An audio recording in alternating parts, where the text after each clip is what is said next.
नमः ॐ ऋभं नमः ॐ नमः ॐ ऋभं नमः ॐ ऋभं नमः ॐ ऋभं नमः ॐ नमः ॐ ऋभं नमः ऋभं नमः ॐ ऋभं नमः ॐ ऋभं नमः ॐ ऋभं नमः ॐ नमः ॐ ऋभं नमः ॐ नमः ॐ ऋभं नमः। परम पावन परम आराध्य प्रातः स्मरणीय आचार्य श्री महाश्रमण जी के चरणों में सत सत नमन करते हुए हम आज का सत्र शुरू कर रहे हैं। त्रिपदी वंदना। वंदे अरहं वंदे गुरुवरं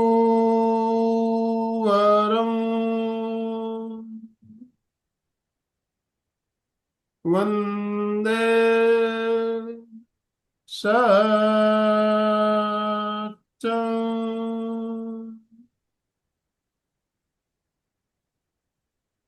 सभी साधक साधिकाओं को जय जिनेन्द्र, सुप्रभात। ओम अरहम ओम अरहम। बंधु और बहनों, आज सोमवार का दिन, और जैसा कि आप जानते हैं सोमवार को एक हमारा चर्चा सत्र, बहुत ही शानदार चर्चा सत्र चल रहा है प्रेक्षा ध्यान के अंगों के बारे में। और पिछले 3 सप्ताह से हम शरीर प्रेक्षा की बात कर रहे हैं। शरीर प्रेक्षा के अंतर्गत पिछले सप्ताह हमने कोशिका के बारे में जाना था। सेल सेल क्या होता है, डिटेल में उसके ऊपर चर्चा हुई थी। और आज जो हमने चर्चा का विषय रखा है, इसमें हमने 2 चीज पार्ट को एक साथ में ले रहे हैं अभी आज। अंग और उत्तक। उत्तक उत्तक क्या होता है और अंग क्या होता है, इस बारे में हम बात करेंगे। तो उत्तक यानी अंग्रेजी में जिसको हम टिश्यू बोलते हैं, और अंग यानी ऑर्गन। तो ऑर्गन और टिश्यू, इसके बारे में बात करेंगे, जानकारी करेंगे। वैसे तो हम जानते हैं हमारे शरीर के अंदर बहुत से सिस्टम, अनेक सिस्टम काम करते हैं। उस सिस्टम के अंदर कितने अंग होते हैं, उसके अंदर कितने टिश्यूज होते हैं, और उसके बाद में सबसे जो छोटी इकाई होती है वो होती है कोशिका या सेल। तो पिछले सप्ताह हमने जाना हमारे 600 खरब कोशिकाएं हमारे शरीर में काम कर रही है। 600 खरब कोशिकाएं, और हर कोशिका एक एक फैक्ट्री की तरह काम करती है, ऊर्जा पैदा करती है, और हमें उस ऊर्जा से हमारा सारा काम चलता है। तो आज हम उससे आगे बात करेंगे टिश्यू और ऑर्गन के बारे में। तो आप लोगों को जैसा बताया गया था, आप भी अपनी पूरी जानकारी लेकर जुड़े होंगे। इस चर्चा में सबको शामिल होना है। आप अनम्यूट ऑप्शन, हाथ हैंड राइज करेंगे तो आपको अनम्यूट ऑप्शन दिया जाएगा, तो आप भी बात करेंगे। और हमारा आज के जो मुख्य हमारी वक्ता या स्पीकर सविता जी भी हमारे साथ जुड़ चुकी है। सविता जी, यस, मैं आपको स्पॉटलाइट कर रहा हूँ, यस। तो सभी से निवेदन, दोनों हाथ ऊपर करते हुए सविता जी का स्वागत, वेलकम कीजिए। सविता जी, आपका बहुत बहुत स्वागत, बहुत बहुत अभिनंदन। आपसे निवेदन, आप आज का चर्चा सत्र शुरू करें। Over to you. सभी का बहुत बहुत आभार और ओम अरहम, सुप्रभात, गुड मॉर्निंग। और सभी के मुस्कुराते हुए चेहरों के साथ इस सेशन की शुरुआत करते हैं। और अगर हो सके तो अपनी वीडियोस ऑन करके इसे और इंटरैक्टिव बनाएं। मुस्कुराते हुए तो हमें दिन भर ही रहना है। ध्यान के प्रयोग और एमपीके फिटनेस से जुड़ जुड़ के ये चीज तो हमारे भीतर आ ही चुकी है कि हर वक्त बाहर से भीतर तक बस मुस्कुराते रहे। और अब तो जानने भी लगे कि सेल क्या है, टिश्यूज क्या है, ऑर्गन्स क्या है। तो एक एक सेल को मुस्कुराते हुए देखना है। जैसे अभी आपने जाना भी कि 600 खरब, मतलब 6 के आगे अगर हम 13 जीरो लगा दें, इतनी हमारे अंदर सेल्स हैं। और एक सुई की नोक पर हजारों सेल आ जाते हैं। इतना साइज होता है, इतना छोटा साइज होता है एक सेल का। और हर सेल, जैसे अभी अनमोल सर ने भी बताया, कि अपने आप में पूरी फैक्ट्री है और पूरी ऊर्जा उसमें बनती है और उसी से हमारा पूरा शरीर काम करता है। तो सेल के बारे में आपने बहुत कुछ जाना। और एक ही तरह का काम करने वाले सेल मिलकर टिश्यूज बनाते हैं, उत्तक बनाते हैं। आई होप सबने इसके बारे में थोड़ी बहुत स्टडी भी की होगी, समझा भी होगा कि ये है क्या। और एक बार मैं स्लाइड भी शेयर करती हूँ। इनफैक्ट हमारा शरीर सबसे अमेजिंग, एक तरह से कह लो कि नेचर की क्रिएशन है, कि जिसको अगर हम देखें, समझने की कोशिश करें, तो लगेगा कि हर अवयव किस तरह से काम कर रहा है। मस्तिष्क, कहने को हम सीपीयू कहते हैं, कंप्यूटर कहते हैं कि हमने बनाए हैं, लेकिन उसको भी किसने बनाया? इस मस्तिष्क ने तो बनाया। तो अल्टीमेटली इस शरीर की कैपेसिटी का तो हम अंदाजा भी नहीं लगा सकते हैं। जितना हम जानते हैं वो तो अभी कुछ भी नहीं है। शरीर के भीतर क्या क्या और बाकी है, उसके बारे में हम इमेजिन भी नहीं कर सकते हैं। तो जैसे जाना कि सेल्स मिलकर टिश्यूज बनाते हैं, टिश्यूज जो एक ही तरह का काम करते हैं वो मिलकर ऑर्गन्स, और उन्हीं ऑर्गन से ऑर्गन सिस्टम्स बनते हैं। तो सेल के बारे में तो हमने बहुत कुछ जाना, और आज टिश्यूज के बारे में जानते हैं। और आपके पास भी जिस तरह की जो इंफॉर्मेशन है, प्लीज उसको भी शेयर करें। और ये भी सबने जाना ही होगा कि 4 तरह के टिश्यूज होते हैं: epithelial tissues, connective tissues, muscle tissues and nervous tissues. और ये है क्या? अब एपिथेलियल टिश्यूज क्या है? एपिथेलियल मीन्स एक तरह से जो हर सरफेस को कवर करते हैं, चाहे वो शरीर है, चाहे वो ऑर्गन्स हैं, चाहे वो ग्लैंड्स, हर जगह पे एक कवरिंग जो होती है वो हो जाती है एपिथेलियल टिश्यूज। अब कनेक्टिव टिश्यूज, जो कनेक्ट करता है, एक तरह से एक दूसरे को सपोर्ट प्रोवाइड करता है, और उन्हीं टिश्यूज के भीतर एनर्जी भी स्टोर होती है। कनेक्ट नाम से इटसेल्फ शोज कि एक दूसरे को कनेक्ट करना। तो भीतर ही भीतर कनेक्टिविटी जो आती है वो कनेक्टिव टिश्यूज की सहायता से आती है। मसल्स, मसल्स के भी नाम से ही पता लग रहा है कि जो मस्कुलर, जो मसल्स हमारे भीतर होते हैं, मसल्स का भी क्या काम है? मूवमेंट में सहायक होते हैं। तो अल्टीमेटली मसल टिश्यूज जो हैं वो मूवमेंट में सहायक बनते हैं। सिर्फ हड्डियां मूव नहीं कर सकती हैं, उनके ऊपर जो मसल्स की कवरिंग है वही हमारे मूवमेंट में सहायक सिद्ध होती हैं। नर्वस टिश्यूज, न्यूरॉन्स, नर्व, मतलब एक तरह से जो ब्रेन, नाड़ी तंत्र से रिलेटेड हो गई। नाड़ी तंत्र का काम क्या है? मैसेजेस को शरीर से मस्तिष्क तक लेकर जाना, और मस्तिष्क से रिलेटेड ऑर्गन तक उस मैसेज को पहुंचाना कि तुम्हें इस तरह से काम करना है। तो एक तरह से वो सिग्नल्स को ट्रांसमिट करता है और पूरे बॉडी को कोऑर्डिनेट करता है कि किस तरह से क्या काम करना है। और एक्चुअली तो देखा जाए, सभी के सभी आपस में तालमेल बिठाकर मेल जोल से ही काम करते हैं।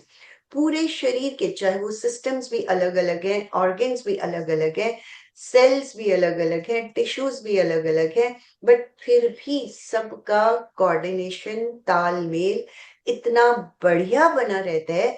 तभी तो पूरा शरीर सही ढंग से, और सारे के सारे सिस्टम सही ढंग से काम भी करते हैं। तो अल्टीमेटली फिर एक ही तरह के टिश्यूज जो काम करते हैं, एक ही तरह का काम करने वाले टिश्यूज मिलकर ऑर्गन्स बनाते हैं। क्या कोई बताना चाहेगा कि हमारे 5 वाइटल ऑर्गन्स कौन से हैं? आप हैंड अलग राइज की करेंगे, स्क्रीन। आपको अनम्यूट ऑप्शन दिया जाएगा। इसके बारे में हमने पहले भी कई बार बात की है, चर्चा भी की है। एक या दो भी बताएंगे तो भी चलेगा, सारे के सारे याद हो ऐसा जरूरी नहीं है, लेकिन एक या दो का भी अगर आ रहा है। और सबने थोड़ा थोड़ा, चंदा जी ने हैंड रेज किया है। यस चंदा जी। सभी से जय जिनेन्द्र। जय जी। मस्तिष्क है, हृदय है हमारा, किडनी है और गुर्दे हैं। किडनी और गुर्दे एक ही बात हो गई। और liver, lungs, liver, yes lungs. बिल्कुल सही। Heart, lungs, brain, kidney and liver, ये पांचों बहुत ही वाइटल ऑर्गन्स हैं। इनमें से किसी एक में भी कोई प्रॉब्लम आ जाती है, हम अपनी डे टू डे लाइफ में देखते भी हैं कि किस तरह से पूरे शरीर में प्रॉब्लम आनी शुरू हो जाती है। अब हार्ट है, वो ब्लड की सप्लाई करना बंद कर दे, तो जहां कहीं भी ब्लड की सप्लाई बंद हो गई, अल्टीमेटली वहीं पर दर्द शुरू हो जाता है। चाहे तो एक तरह से कह लो कि सुन्नपन होना शुरू हो जाता है। तो इस तरह की प्रॉब्लम्स आनी शुरू हो जाती हैं। लंग्स, सही ढंग से ऑक्सीजन नहीं मिलती है, ऑक्सीजन जाएगी तभी तो ऑक्सीजन युक्त ब्लड को लेकर हार्ट पूरे शरीर में सर्कुलेट कर पाता है। तो लंग्स में भी प्रॉब्लम आ जाती है। अस्थमा जैसी problems, day to day life में हम अपने आसपास ही इस तरह की प्रॉब्लम्स को फेस करते हैं। मस्तिष्क तो है ही पूरे शरीर को कोऑर्डिनेट करने वाला, रेगुलेट करने वाला, मैनेज करने वाला। मैसेजेस जाते हैं, मैसेजेस को पूरे शरीर में पहुंचाता है। और अगर उस तक ऑक्सीजन सही ढंग से नहीं पहुंच पाती है, तो मस्तिष्क की वर्किंग भी, मेमोरी, कंसंट्रेशन ऑटोमेटिकली कम होनी शुरू हो जाती है। तो इसलिए अल्टीमेटली फिर से हम देख रहे हैं कि सबका कोऑर्डिनेशन ही सभी ऑर्गन्स को एक्टिवेट करता है। अब किडनीज है, अगर हमारा एक्सक्रीटरी सिस्टम सही ढंग से, शरीर के भीतर जो मल मूत्र है वो सब निकलना भी जरूरी है। जो टॉक्सिन्स शरीर के भीतर इकट्ठे होते चले जाते हैं, उनको भी तो निकालना जरूरी है। अगर वो भी नहीं निकल पाते हैं, तो अल्टीमेटली डायलिसिस, ये सारी प्रॉब्लम्स भी हम अपनी डे टू डे लाइफ में अपने आसपास देखते हैं कि बाहर निकालना भी कितना जरूरी है। और लिवर, लिवर तो सबसे ज्यादा केमिकल्स को प्रोड्यूस करता है, डाइजेस्टिव सिस्टम को एक्टिवेट करता है, डाइजेशन को स्मूथ बनाता है। तो इवन लिवर भी काम नहीं करता है तो भी हम देखते हैं फैटी लिवर। इस तरह की कितनी तरह की प्रॉब्लम्स हमें अपने आसपास ही हर ऑर्गन से रिलेटेड प्रॉब्लम्स देखने को मिलती है। और इनफैक्ट सब लोग देखते भी होंगे, जानते भी होंगे कि किस तरह से अगर हमारा कोई भी ऑर्गन काम नहीं करता है तो problems day to day life में फेस सभी करते हैं। तो आपने भी इनसे रिलेटेड जो जो इंफॉर्मेशन गैदर की है, इनफैक्ट हम सबके साथ शेयर करेंगे। सबको उसके बारे में आइडिया मिलेगा, नॉलेज मिलेगा। और हम तो यहाँ पे हैं ही उन्हीं इंफॉर्मेशंस को और अच्छे से आगे बढ़ाने के लिए। तो कोई भी और कुछ कहना चाहता है? और इनफैक्ट यही सब चीजें, जब हम इन सब बातों को जानते हैं, वो ही हमें शरीर परीक्षा में हेल्पफुल होती है। यही रोग शरीर परीक्षा करते करते दूर होते चले जाते हैं। शरीर परीक्षा का तो पर्पस भी यही है कि हमारे रोग दूर होने शुरू हो जाए। यस अशोक जी। जय जिनेन्द्र। जय जी। शरीर प्रेक्षा एक अपन अंदर देखे तो ऐसा लगता है कि पूरा मशीनरी सिस्टम है, बराबर। और वो पूरा सिस्टम ढंग से काम करता है, एक दूसरे का सहयोग करके करते हैं। लेकिन मनुष्य एक ऐसा है कि अपना जब दिमाग लगाता है और उसके ऊपर जबरदस्ती करता है, जैसे क्रोध, घृणा, लोभ, ईर्ष्या, तो उससे जो हार्मोन्स रिलीज होता है उससे पूरा सिस्टम बिगड़ जाता है। और दूसरा, अपन जैसे इंद्रियों के विषय में अपन ज्यादा जाते हैं और उससे जो ऑर्गन्स और उनका पूरा सिस्टम जब बिगड़ता है, हार्मोन्स, तब वो जो उनकी शक्ति है काम करने की, वो शक्ति शायद कम हो जाती है और उसी से ऑर्गन्स भी बिगड़ने लगता है और प्रॉब्लम वहीं से शुरू होती है। तो इन्हीं प्रॉब्लम्स को अब जैसे हम धीरे धीरे ध्यान की ओर आगे बढ़ते चले जाते हैं, चाहे कायोत्सर्ग किया, श्वास प्रेक्षण किया, शरीर प्रेक्षण का प्रयोग किया, तो इंद्रियों का भी संयम करना आ जाता है, इंद्रियों का संयम बढ़ता है। और जैसे भी अशोक जी ने भी कहा कि अल्टीमेटली हमारे हार्मोन्स का बैलेंस होना शुरू हो जाता है। तो हार्मोन्स का बैलेंस हुआ तो शरीर के रोग भी दूर होने शुरू हो जाते हैं। और शरीर परीक्षा का पर्पस ही ये है, बाहर से भीतर तक एक एक अवयव को, एक एक अंग को देखना, परीक्षा करना। जैसे जैसे हम परीक्षा करते चले जाते हैं और जो अफेक्टेड ऑर्गन है, जहां पे प्रॉब्लम्स हैं, अगर हम उन ऑर्गन्स को ज्यादा समय तक देखते हैं और उनकी परीक्षा करते हैं, तो धीरे धीरे वहां के रोग भी खत्म होते चले जाते हैं। और इवन परीक्षा ध्यान के प्रयोग में, इवन शरीर परीक्षा के ही प्रयोग में ये कहा जाता है कि जहां दर्द है, जो इफेक्टेड ऑर्गन है, उसको 1 घंटा, 1.5 घंटा, 2 घंटा लगातार उसकी परीक्षा करते चले जाए, क्योंकि जब परीक्षा करते हैं तो ममत्व का भी विसर्जन होता है और ये भी फीलिंग आती है कि शरीर अलग है, आत्मा अलग है, धीरे धीरे। और ये जो रोग है या दर्द है, वो शरीर को है, शरीर अलग है, आत्मा अलग है। और जब इस तरह के भाव क्रिएट होते चले जाते हैं, तो हमारे रोग भी धीरे धीरे दूर होते हैं और हमारा रिलेटेड अंग, मतलब जिसमें प्रॉब्लम थी, वो भी धीरे धीरे रेगुलर प्रैक्टिस से, और इवन एक ही सिटिंग में भी अगर 1.5 घंटा, 2 घंटा, 2.5 घंटा प्रेक्षा करते रहे, तो फील होगा कि इंस्टेंटली भी प्रॉब्लम दूर हो जाती है।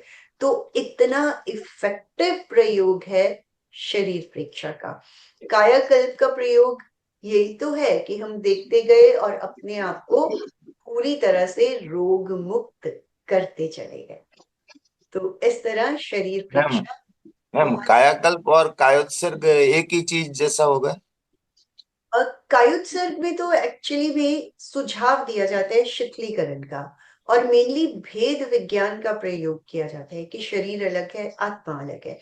कायाकल्प में अरहम के साथ, रंग के साथ एक एक ऑर्गन पे फिर से पूरा ध्यान किया जाता है, और अल्टीमेट पर्पस वही कह लो कि केंद्र भी, शरीर का पूरा रंग भी आ गया। अलग अलग रंगों के साथ जब अरहम को करते चले जाते हैं, तो वहीं से जो रोग होते हैं वो निकलते चले जाते हैं और शरीर पूरी तरह से स्वस्थ होता चला जाता है।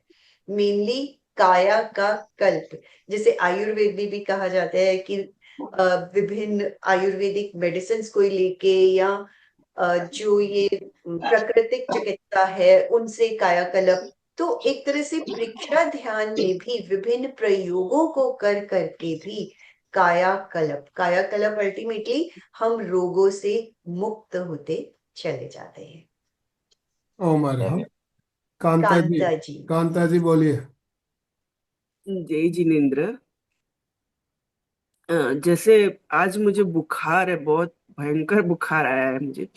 तो उस टाइम मैं कायोत्सर्ग करके आत्मा भिन्न शरीर भिन्न ये प्रयोग भी करती हूँ, लेकिन फिर भी सर्दी और बुखार ने बहुत परेशान किया है। जैसे वो स्वर चेंज कीजिए। आई होप जब बुखार होता है तो ज्यादातर राइट स्वर चल रहा होता है, तो इसको आप बंद कर दीजिए। राइट स्वर बंद किया, लेफ्ट को ज्यादा से ज्यादा चलाने की कोई, लेफ्ट को ही चलाना है, राइट को तो बंद ही कर देना है। मतलब चंद्र स्वर, तो गर्माहट भी है शरीर के भीतर, टेम्परेचर भी बढ़ा हुआ है।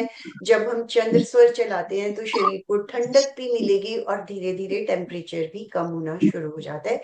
इस अभ्यास को भी आप करके देखें और साथ में प्राण मुद्रा को जोड़ दें। लेटना तो है ही, हमें रेस्ट भी करना ही है, कायोत्सर्ग भी करते रहें, शरीर प्रेक्षा भी करते रहें, क्योंकि लेटना है सारा दिन और कुछ तो हमें करना ही नहीं है। तो लेटे लेटे इन्हीं प्रयोगों को जोड़ते रहें और साथ में मुद्रा, लेटे हुए हो मुद्रा कर लीजिए। टाइम तो लगता है, देखो अगर हम मेडिसिन भी लेते हैं 3 to 5 days लगते हैं बुखार को उतरने में। और मैं ये नहीं बोल रही हूँ कि आप दवाइयां मत लें, चाहे दवाई भी ले रहे हो, लेकिन आपको साथ के साथ एनर्जी भी मिलती रहेगी, क्योंकि खाना खाने का मन नहीं करता है। ये भी कहा जाता है दवाइयां खा रहे हो तो भोजन भी लेना बहुत जरूरी है, लेकिन इस वक्त शरीर में इतनी ताकत भी नहीं होती है कि वो भोजन को डाइजेस्ट कर सके। तो सॉलिड फूड की बजाय लिक्विड्स पे ही ज्यादा ध्यान दें। जी चाहे नींबू पानी ही पी लिया दिन में कई बार, चाहे मीठा, मतलब चीनी नमक सब कुछ उसमें मिक्स करके नींबू पानी बना के थोड़ा टेस्ट भी लगे उसके अंदर, वो पीजिए। अनार का रस पीजिए, मौसमी का रस पीजिए, लाइक इस तरह की लिक्विड चीजें लीजिए। सूप पीजिए, खिचड़ी लीजिए पतली पतली। तो ये पतली पतली चीजें लेंगे तो डाइजेस्टिव सिस्टम को ज्यादा काम नहीं करना पड़ेगा, एनर्जी भी हमें मिलती रहेगी। और साथ के साथ कायोत्सर्ग किया, शरीर प्रेक्षा की, लेटे लेटे ही लंबा श्वास लिया। लंबा श्वास लेंगे बिल्कुल तो सविता ऑक्सीजन जी, मिलेगी। नेचुरोपैथी में एक और इसके लिए उपचार बताया जाता है, बहुत ही कारगर उपचार है। टॉवेल को ठंडे पानी में भिगोकर सिर के ऊपर और नाभि पर पट्टी करना, पट्टी है, इससे बहुत बिल्कुल। जल्दी हमारा टेम्परेचर कम हो जाता है। तो ये आप जरूर कीजिए कांता जी। यस, ठंडे पानी में टॉवेल भिजा के ठंडी पानी की सेक ललाट पर और नाभ पेट पर करें तो इससे टेम्परेचर तुरंत उतरता है। ये हमने आजमाया हुआ प्रयोग है। बिल्कुल सही है। ये लेकिन मुझे सविता ध्यान जी, नहीं रहा था, बिल्कुल सही है ये भी। जैसे सर्दी भयंकर हुई है तो वो ठंडी भी इतनी ज्यादा लग रही है कि ठंडा पानी भी हाथ भी रखो ना तो इतना ठंडा लग रहा है। और चिल्ड पानी मत लीजिए, टैप वाटर ले लीजिए, क्योंकि पहले बुखार भी उतारना बहुत जरूरी है। ये तो बुखार तो दवाई से कम हो गया जैसे, लेकिन सर्दी अभी भी है। चलिए। अगर बुखार कम हो गया तो फिर आपको राइट स्वर चलाना होगा, तो ठीक है। और अदरवाइज बुखार भी है और सर्दी खांसी भी है तो फिर बेटर है अनुलोम विलोम कर लीजिए, ओम अरहम। दोनों में ही फायदा होगा। ऐसे अपने लेकिन उकाड़ी आयुर्वेदिक में उकाड़ी रहता है, जिसमें धनिया रहता है, मिश्री रहता है, उसमें थोड़े तुलसी के पत्ते डालते हैं तो वो भी अपने से हम काफी आराम है। बिल्कुल सही है, स्टीम लेने से भी फायदा होगा। और नाभि पर तो रख ही लीजिए। नाभि पर तो नॉर्मल टेम्परेचर, जो रूम टेम्परेचर का पानी है, उसमें एक तरह से टॉवल को निचोड़ दिया और नाभि के ऊपर रखा, आधा घंटा कम से कम लेटे रहे।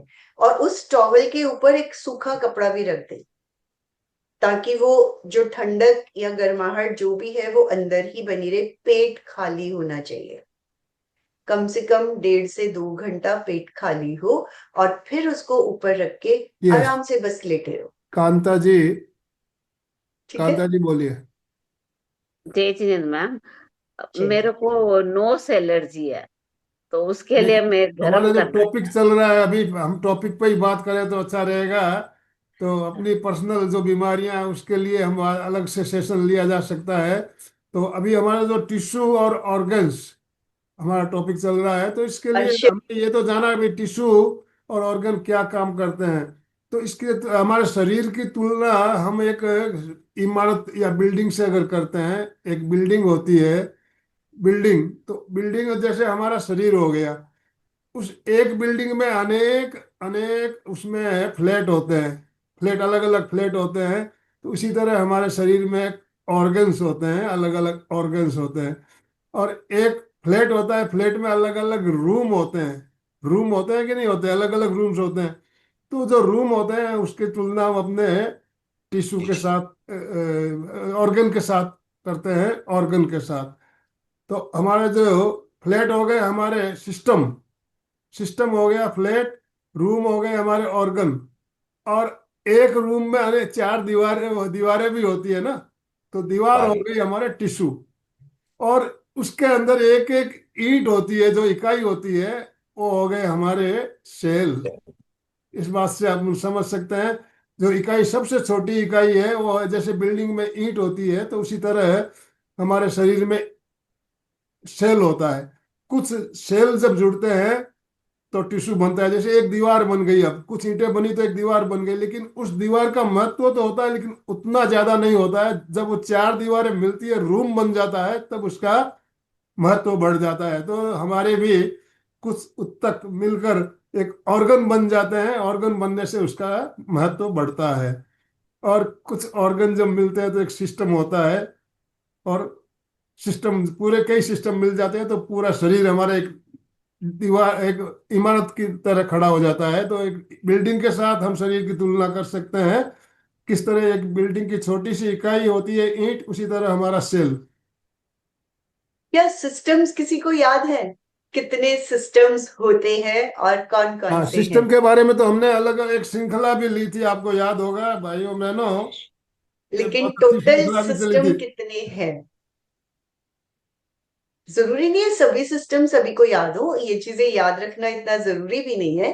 बट फिर भी बाय चांस किसी को कुछ एक सिस्टम्स भी अगर याद हो, और एक सीक्वेंस भी बताया गया था कि उस हिसाब से सिस्टम्स को याद रखना भी आसान हो जाता है। और एक्चुअली में पर्पस इन सब चीजों का बताने का यही है कि जब हमें उनकी पर्टिकुलर काम लोकेशंस पता होती हैं तो शरीर प्रेक्षा करना, कायोत्सर्ग करना, ये सारे प्रयोग बहुत आसान हो जाते हैं। अब एंडोक्रीन ग्लैंड्स, वही ग्रंथि तंत्र के बारे में अगर हमें पता है तो हम चैतन्य केंद्र प्रेक्षा बहुत इजीली कर सकते हैं। एक्चुअली में बस उतना ही जानना हमारे लिए जरूरी है कि कौन से सिस्टम्स हैं, किस तरह से वो काम करते हैं। तो कोई भी अगर बताना चाहेगा, इनफैक्ट 11 सिस्टम्स है। यस। कौन से हैं?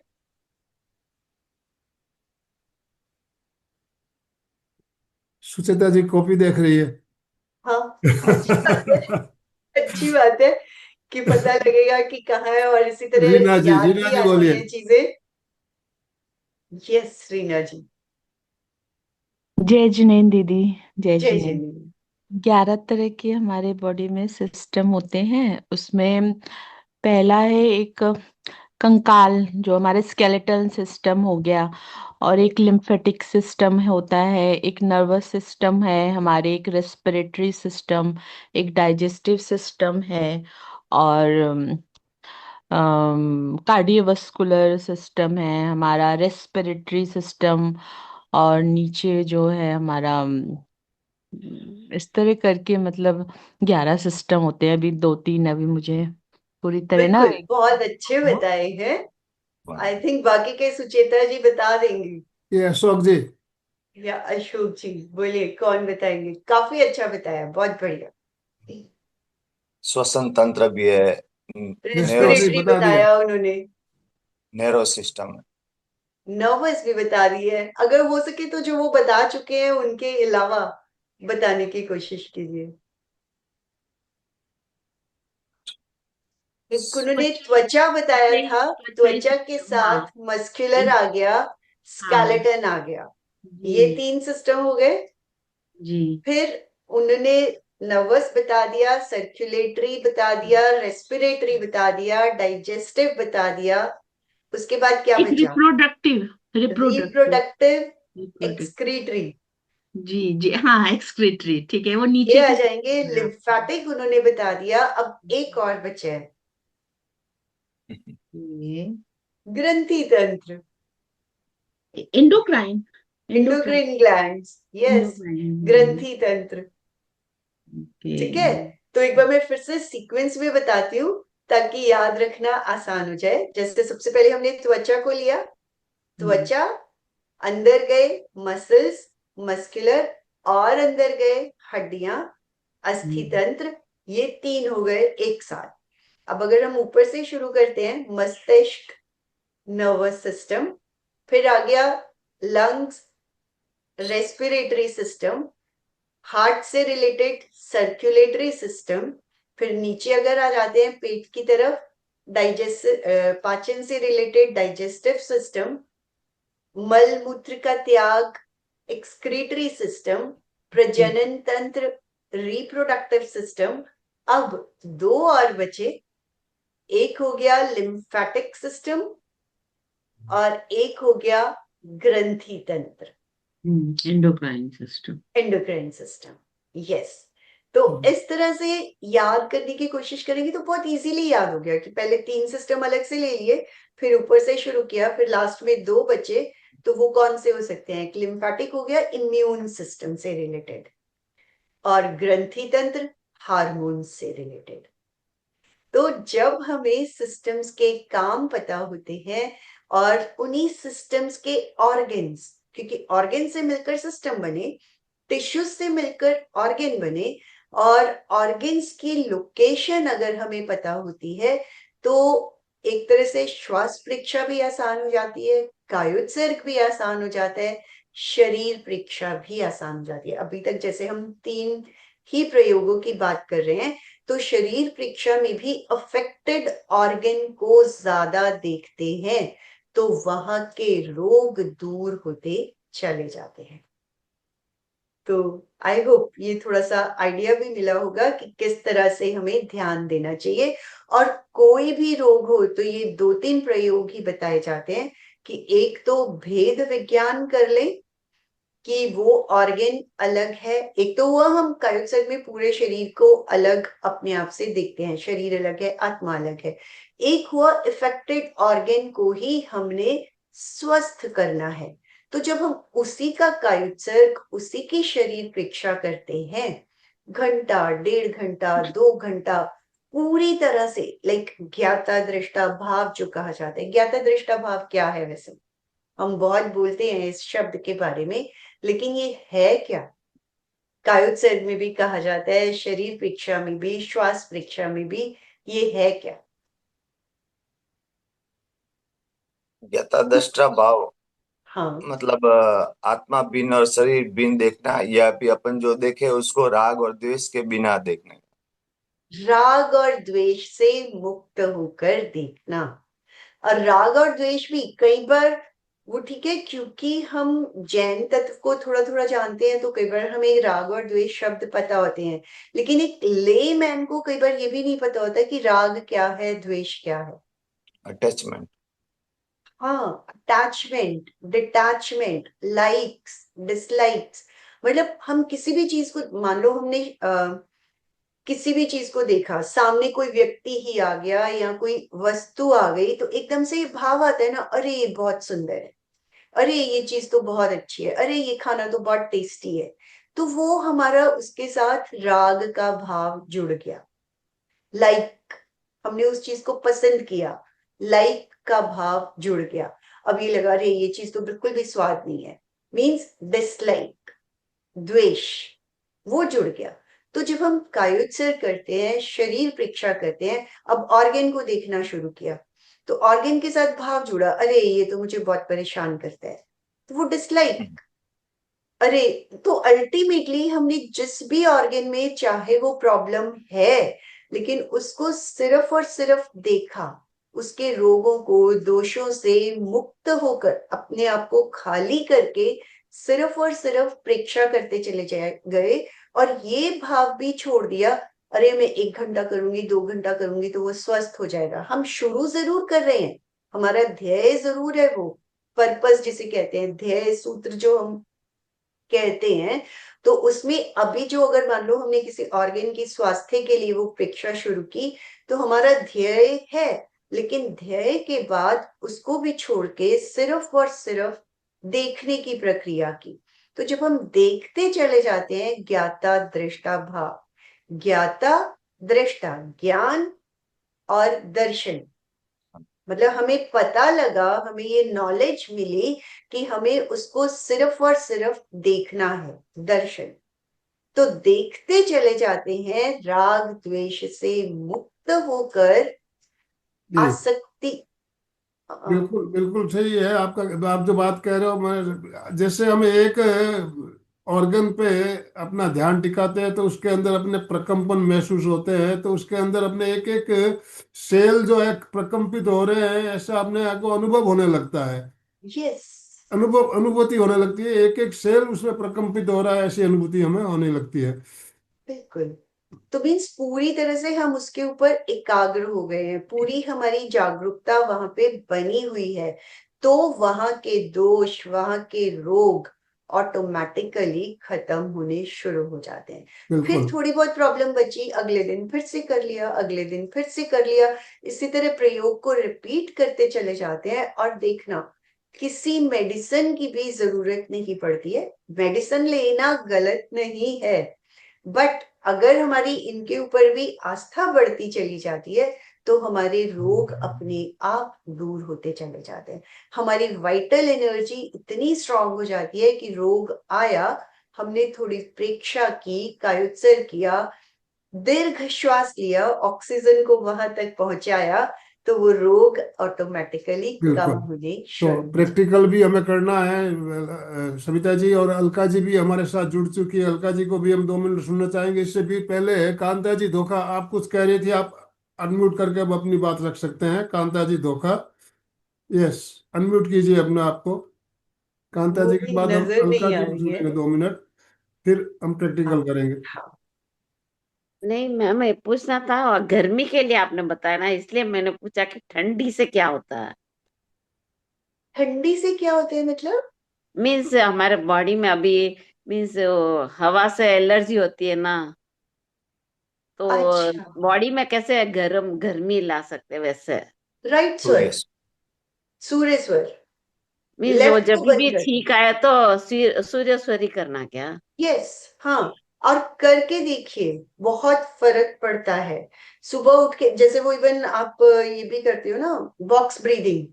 हाँ। बॉक्स ब्रीदिंग में भी सिर्फ आप सूर्य स्वर से ही श्वास ले लीजिए। चाहे वो 2 मिनट कर रहे हो, चाहे 5 मिनट कर रहे हो, उसी से लिया, रोका, छोड़ा, रोका, लेफ्ट को पूरा बंद ही कर दें। ओके। तो उसी में आपका सूर्य स्वर का प्रयोग भी हो जाएगा और बॉक्स ब्रीदिंग भी हो जाएगी। Okay, thank you. मैम एक बात जानने में आती है कि हर मिनट में 30 करोड़ कोशिकाएं डेड होती है, तो वो अपने ऑर्गन को डैमेज करती है या फिर वापस रिकवरी के लिए क्या करते हैं उसके लिए? एक तो ये बॉडी का नेचुरल प्रोसेस भी है कि पुराने सेल्स टूटते हैं और नए सेल्स बनते हैं, और वो जो विसर्जन का जो हमारा सिस्टम है, उसका यही काम है कि ये जो डेड सेल्स हैं उनको किसी ना किसी फॉर्म में शरीर से बाहर निकालना। अब कई बार क्या होता है, अगर वो हमारे सिस्टम सही ढंग से काम नहीं करते हैं, तो वो डेड सेल्स की भी शरीर में ही पड़े रहने से फिर हमारे भीतर रोग होने शुरू हो जाते हैं। तो बॉडी का ऑटोमेटिक सिस्टम है, वो जो भी बन रहा है, टूट रहा है, बाहर निकलना ही है। और उसके लिए अल्टीमेटली हमें क्या करना है? हम आसन करते हैं, डाइट सही लेते हैं, प्राणायाम करते हैं, ध्यान करते हैं। उन्हीं सबसे हमारे भीतर इतनी एनर्जी होती चली जाती है कि जो भी ऑटोमेटिक सिस्टम्स शरीर के भीतर चल रहे हैं वो सही ढंग से काम करते चले जाते हैं। वो धन्यवाद। नॉर्मल प्रोसेस है। तो और कोई जिज्ञासा प्रश्न हो? जैसे आज हमारा चर्चा का मुख्य विषय था टिश्यू और ऑर्गन।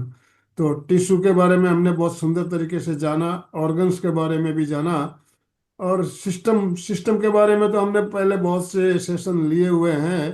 तो शरीर प्रेक्षया से संबंधित मैं समझता हूँ ये हमारा सेशन आखिरी सेशन होगा। हम इसका आगे अब अलग से दूसरे अंगों के बारे में बात करेंगे। तो टिश्यू और ऑर्गन से और संबंधित और कोई हाँ, बात आप अगर बता सकते हो तो आप हैंड राइज कीजिए। एक और ज्यादातर क्वेश्चन सबके दिमाग में होते हैं कि कायोत्सर्ग और, मतलब कंफ्यूजन होता है ज्यादातर, कायोत्सर्ग और शरीर परीक्षा में क्या डिफरेंस है? क्योंकि कायोत्सर्ग भी हम पैर के अंगूठे से लेकर सिर तक जाते हैं, और शरीर परीक्षा में भी पैर के अंगूठे से लेकर सिर तक जाते हैं। क्या कोई थोड़ा सा डिफरेंस है किसी के दिमाग में कि क्या हो सकता है? चंदा जी ने हैंड रेज किया। यस। बोलिए चंदा जी। मैडम, हम शरीर को शिथिल करते हैं कायोसर्ग में, तो शिथिलता का सुझाव देते हैं, और परीक्षा में हम उसे बराबर कंटिन्यू देखते रहते हैं। यस, बिल्कुल सही। कांता जी कुछ क्योंकि कहना चाहती है, कांता जी भी बोलिए। कांता जी भी, हाँ, अनम्यूट। मैंने भी वही बोला कि कायस्थक में शरीर को सुझाव देके हम शिथिल करते हैं, और शरीर प्रेक्षा में एक एक अंग को गहराई से दिखते हैं। हाँ, पर देखना क्या होता है? हम कहते तो है कि देखें, अल्टीमेटली क्या देखें? क्या हमें दिखाई देता है? मतलब देखने को कैसे रियलाइज कर सकते हैं? व्हाट इज देखना? आज्ञा इन वाइब्रेशन। वाइब्रेशंस, यस, मीन्स उस जगह पे जो कुछ भी हो रहा है, सेंसेशन, वाइब्रेशन, दर्द, खुजली, उसको अनुभव में लाना। हमें अनुभव तो होता ही है कुछ ना कुछ जब हम किसी भी एक ऑर्गन के पूरी कंसंट्रेशन के साथ देखते हैं। जब वहां से एकाग्रता हटती है तो ही हमें अनुभव खत्म हो जाता है, रियलाइजेशन खत्म हो जाता है। तो जब हम किसी भी ऑर्गन पे कंसंट्रेट करते हैं, चाहे हमने मान लो उंगली की टिप पे ही कंसंट्रेट किया और उसको देखते रहते हैं, चाहे बंद करके देखें चाहे खोल के देखें, बंद करके फायदा ये होता है हमारा और चीजों से ध्यान हट जाता है।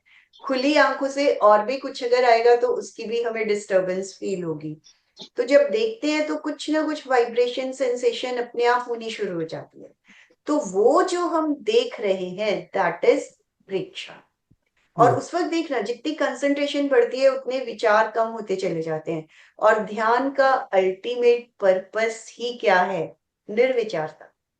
निर्विचारता बढ़ती चली जाए तो अपने आप ही रोग भी कम होते चले जाते हैं। भावनात्मक रोग क्यों आते हैं? क्योंकि हम सोचते ज्यादा है। मानसिक रोग क्यों आते हैं? सोचते ज्यादा है। भावनात्मक मानसिक रोग खत्म हुए तो शारीरिक रोग तो अपने आप खत्म होते चले जाते हैं। अलका जी, यस, फिर प्रयोग पे आते हैं।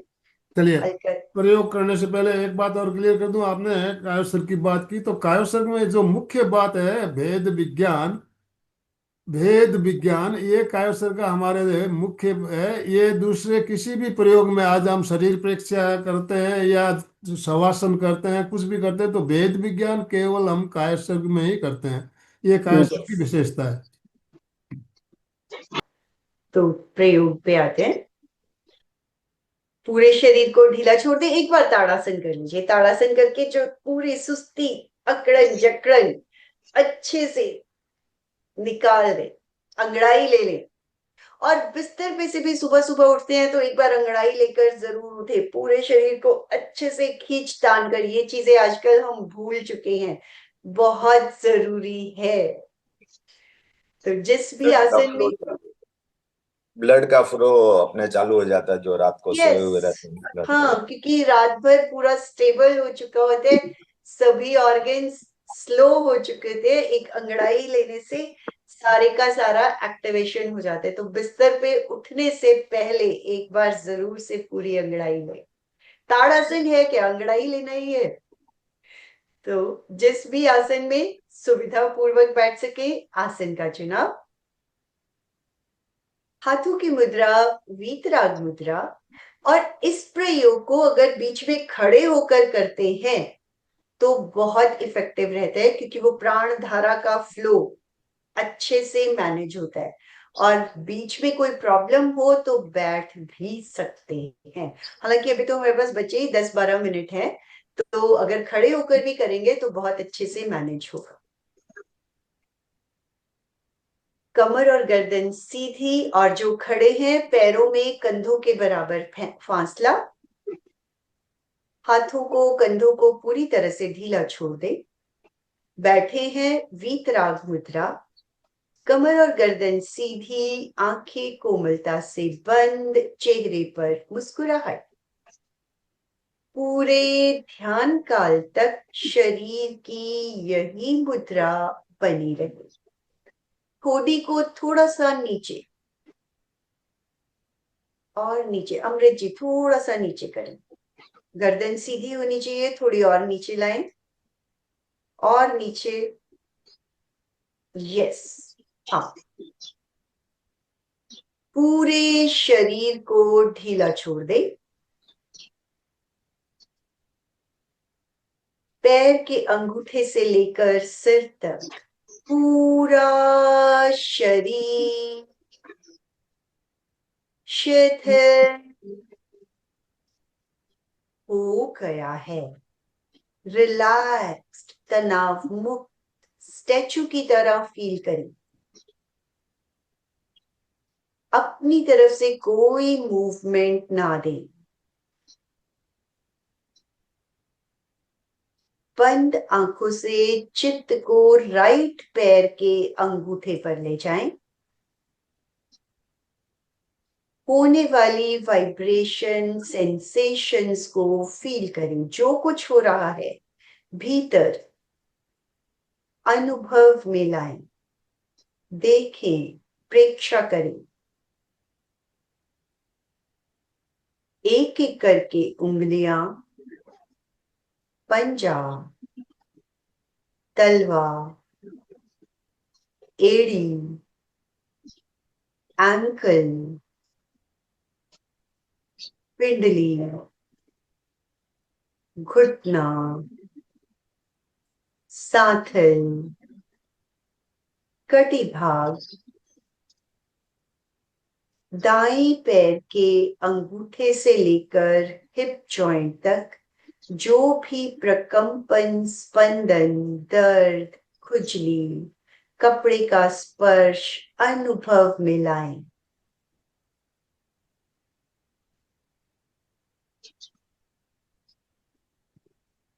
इसी तरह बायां पैर अंगूठे से लेकर हिप जॉइंट तक जो कुछ हो रहा है, सेंसेशंस, वाइब्रेशंस, झंझनाहट, सरसराहट फील करें।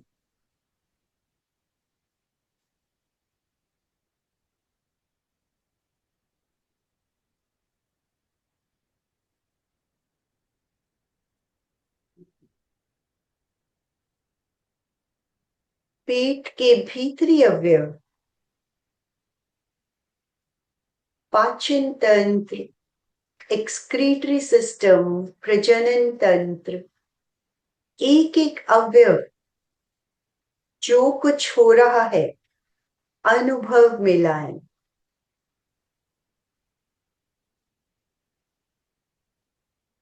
वाइब्रेशन, सेंसेशंस,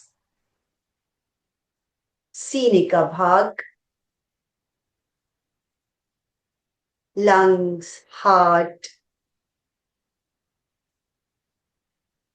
पीछे की ओर रीढ़ की हड्डी का एक एक मन का, कमर, पीठ, दोनों भुजाएं, उंगलियों के पोर से लेकर कंधे तक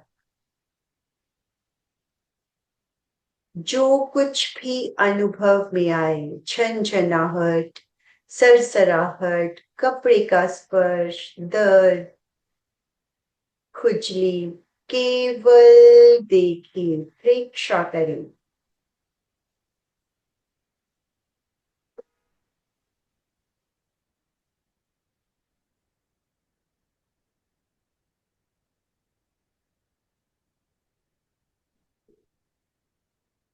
गला, गर्दन, फेस का एक एक अवयव, सिर, मस्तिष्क, एक एक इंद्री को देखें, केवल देखें। प्रकंपन, स्पंदन,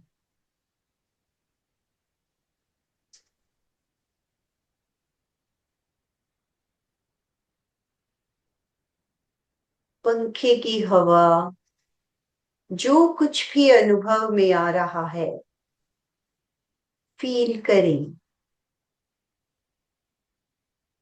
बालों का स्पर्श चेहरे पर, केवल देखें।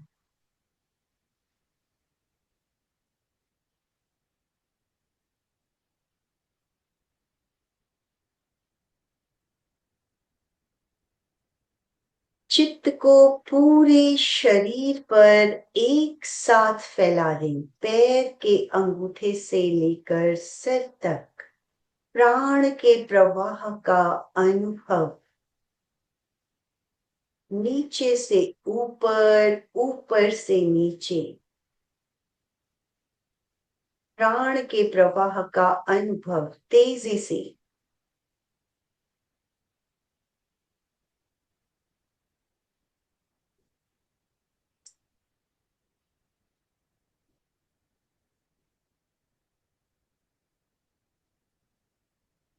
खड़े होकर अनुभव में इजी हो जाता है।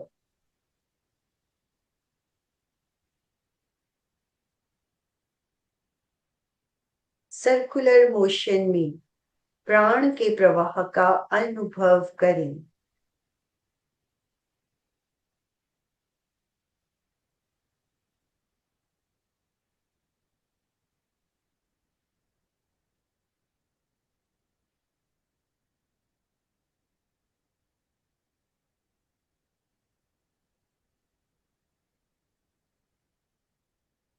गति को मंद करें।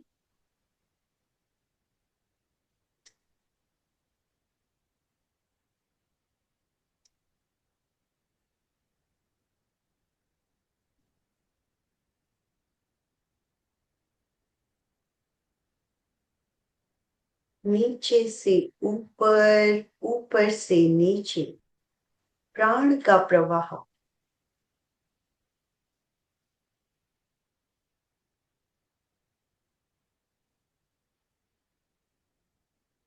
चित्त को ज्योति केंद्र ललाट के मध्य भाग पर ले आए। चमकते हुए श्वेत रंग का ध्यान ज्योति केंद्र पर, पूर्णिमा के चांद की तरह चमकता हुआ श्वेत रंग।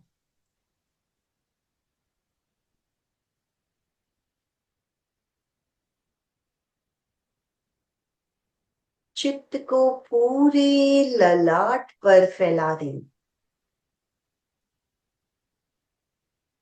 श्वेत रंग का ध्यान पूरे ललाट पर।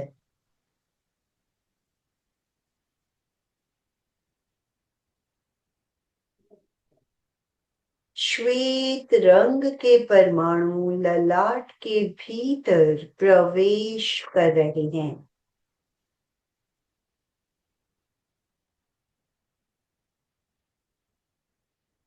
पूरा ललाट श्वेत रंग के परमाणुओं से भर गया है।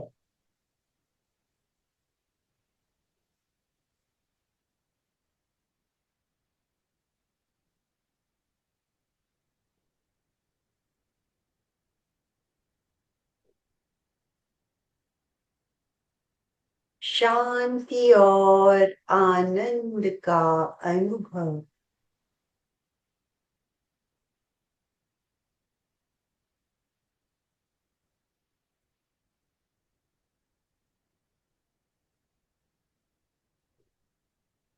शांति और आनंद से भरे हुए लौट रहे हैं। 2-3 लंबे श्वास। श्वास के साथ शरीर को सक्रिय करें।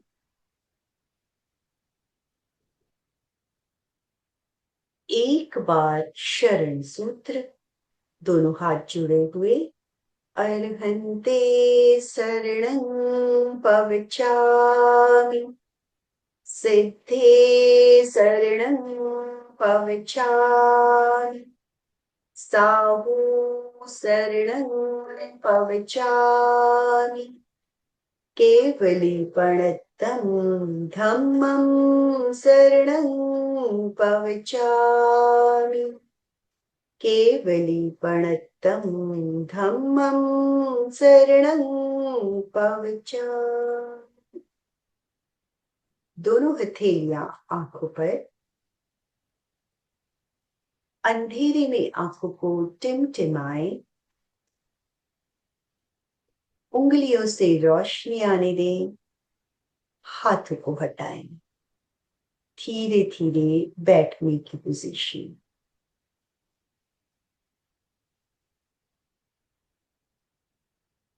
तो इस तरह अगर हम रेगुलर बेसिस पर शरीर प्रेक्षक का प्रयोग करते हैं, हमारे रोग भी धीरे धीरे खत्म होने शुरू हो जाते हैं। चाहे कोई भी प्रयोग हो, उसको अगर रेगुलर बेसिस पर करते चले, जैसे वो 21 डेज का भी इसीलिए है कि एटलीस्ट 21 दिन हम हर प्रयोग रेगुलर बेसिस पर कर रहे हैं।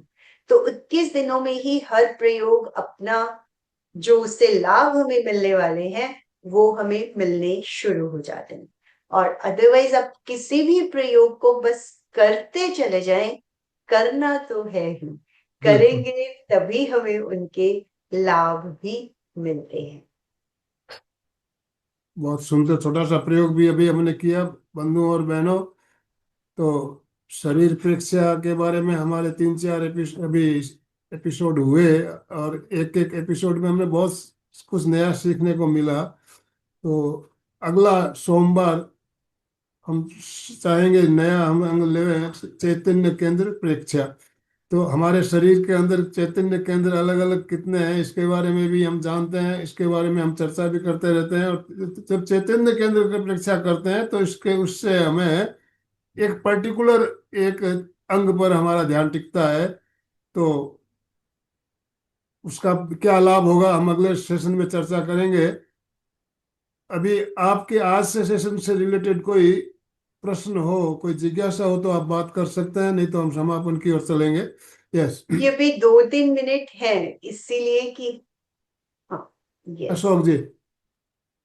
जय जिनेन्द्र। जी अपनी गलत आदतों से जैसे कोई भी ऑर्गन अपने खराब कर दिया, जैसे लीवर को, हार्ट को या किडनी को, तो फिर उसको रिकवर करने के लिए अपन क्या क्या प्रोसेस कर सकते हैं? जैसे आयुर्वेद का तो सपोर्ट लेना पड़ता है, मेडिकल का लेना पड़ता है, ध्यान में ऐसा कौन सा अपने प्रयोग काम में लेवे जिससे उनको शरीर रिकवर कर प्रेक्षा, शरीर प्रेक्षा कायोत्सर्ग, जैसे लिवर है, पैनक्रियाज है, इन्हीं एरियाज को अगर हम प्रेक्षा करते चले जाएं, इवन कई बार मोच आ जाती है, पैर में बहुत दर्द होता है, लगातार उसकी प्रेक्षा करके देखिए, 1 घंटा 1.5 घंटा, वो दर्द एक्चुअली में गायब हो जाता है। चाहे मेडिसिन भी साथ में ले लीजिए, ऐसा नहीं है कि मेडिसिन एकदम छोड़ दो, चाहे लिवर का इलाज भी चल रहा है, दवाइयां भी ले रहे हैं, साथ में उसकी परीक्षा शुरू कर दीजिए, वो लाभ जल्दी आना शुरू हो जाएगा, उसकी रिकवरी स्टार्ट हो जाएगी। और मेडिसिन से हमें कई बार परमानेंट सॉल्यूशंस नहीं मिलते हैं, अगर हम साथ में प्रेक्षा जोड़ देते हैं, श्वास भी इवन जोड़ देते हैं, मंत्र भी जोड़ देते हैं, जी, चाहे सविता कोई जी, भी। अभी हमने जो डीप मेडिटेशन में बीज मंत्रों का प्रयोग किया था, ह्रांग ह्रींग ह्रूंग रेंग रोंग, रंग के साथ पर्टिकुलर एक हमने अंगों पर, बहुत ही पावरफुल है, बहुत पावरफुल है। उससे हमारे जो भी अंग हमारा डैमेज हो गया है या खराब हो गया है, वो उसमें मंत्रों के साथ रंग का ध्यान किया जाता है तो उससे हमें लाभ मिलता है। हाँ, मतलब वो रिकवरी फास्ट हो जाती, मेडिसिन चलने दें लेकिन ये सब चीजें जोड़ दें जिससे कि हमारी रिकवरी और जल्दी, और वो परमानेंट, मतलब स्टेबल वाली रिकवरी मिलेगी, कि वो रोग दोबारा से नहीं आते हैं, लेकिन आजकल करना तो हमें है। आजकल सर्वाइकल का प्रॉब्लम ज्यादातर देखने को आता है, तो उसमें कायोसर के साथ में प्राण का प्रवाह, सर्कुलेशन बहुत बिल्कुल। कम। और साथ में एक्सरसाइजेस भी जरूर जोड़ें, क्योंकि जब 2-3 चीजें, और प्रेक्षा ध्यान में भी इसीलिए एक्सरसाइजेस भी करवाई जाती हैं। और सर्वाइकल का तो आजकल सबसे बड़ी प्रॉब्लम ही हमारे पॉस्चर्स हैं, तो वो पॉस्चर्स की वजह से ही वो प्रॉब्लम आनी शुरू हो जाती है। तो अल्टीमेटली थोड़ा सा उसको पीछे की ओर भी खिंचाव देना होगा, उससे रिलेटेड एक्सरसाइजेस भी करनी होगी। श्वास प्रेक्षा, कायोत्सर्ग में और ज्यादा ढीला छोड़ना, और शरीर प्रेक्षा, ये सब भी जब साथ में जुड़ जाते हैं तो रोग, और मेडिकल साइंस में तो परमानेंट क्योर है ही नहीं, चाहे दवाइयां हम खाते भी रहते हैं, वो टेम्पररी रिलीफ भी हमें मिल जाता है, लेकिन आप एक्सरसाइजेस रेगुलर करके देखिए, प्रेक्षा कीजिए, श्वास को वहां तक पहुंचाएं जहां पे भी दर्द है, और कायोत्सर्ग में और ज्यादा ढीला छोड़ें जो भी अफेक्टेड ऑर्गन्स है, तो रिकवरी होती है। ओम हाँ। तो समय भी हमारा संपन्न हो रहा है, समापन की ओर चलना है। दोनों हाथ जोड़ते हुए, रीढ़ की हड्डी गर्दन सीधी रखते हुए, आंखों को बिना दबाव दिए कोमलता से बंद रखते हुए, कभी मेरे साथ साथ मानसिक उच्चारण करें। मैं चैतन्यमय हूँ, मैं आनंदमय हूँ, मैं शक्तिमय हूँ। मेरे भीतर अनंत चैतन्य का, अनंत आनंद का, अनंत शक्ति का सागर लहरा रहा है। इसका साक्षात्कार करना ही मेरे जीवन का परम लक्ष्य है। हमारा आज का दिन मंगलमय हो, आनंदमय हो, शांतिमय हो। इन शुभ भावनाओं के साथ ओम शांति शांति शांति। कृतज्ञोस्मि, हम सब गुरुदेव के आभारी हैं। कृतज्ञोस्मि, हम सब गुरुदेव के आभारी हैं। कृतज्ञोस्मि, हम सब गुरुदेव के आभारी हैं। बहुत बहुत धन्यवाद सभी भाई बहनों का, और सविता जी आपका, जो भी भाई बहन हमारे साथ जुड़े, सबका बहुत बहुत आभार, बहुत बहुत धन्यवाद। अशोक जी स्लोगन। जय जिनेन्द्र। सभी साधक साधिका एक साथ में उच्चारण करेंगे। फिटनेस का डोज, 1 घंटा हर रोज। रोज, फिटनेस का डोज, 1 घंटा घंटा हर हर रोज, रोज। फिटनेस का डोज, 1 1 घंटा घंटा हर हर रोज। रोज। ओम अरहम, ओम अरहम। प्रज्ञोस्मि।